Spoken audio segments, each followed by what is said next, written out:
ముందుగా పితామహ పత్రిజీ గురువు గారికి నా హృదయపూర్వకంగా కృతజ్ఞతలు, ధన్యవాదాలు. మనకు ఈ ధ్యానం నేర్పించినందుకు ధన్యవాదాలు. మనం ఎంతో రుణపడి ఉన్నాము గురువుకు.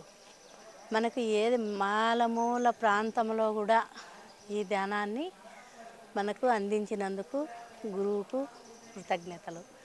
ఈ మాలమూల ప్రాంతంలో కూడా ఈ ధ్యానాన్ని ప్రచారం చేసి ధ్యాన జగత్తు, పిరమిడ్ జగత్తు అని సాటి చెప్పిన మహానుభావుడు పితామహ పత్రిజీ గురువు గారు.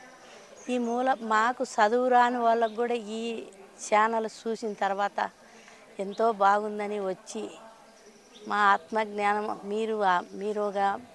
మీరు కూడా నాతో బట్టి దేవుళ్ళే, అందరూ సమానమే అని చెప్పిన గురువు మన పితామహ పత్రిజీ గురువు గారు.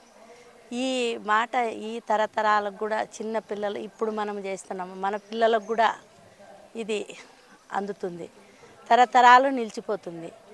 ఈ పిరమిడ్ జగత్తు, ధ్యాన జగత్తు, శాకాహార జగత్తు మనము ధ్యానం చేయకపోయినా పర్వాలేదు, మీరు ఒక్క జీవహింస చేయొద్దని చెప్పిన మహానుభావుడు పితామహ పత్రిజీ గురువు గారు.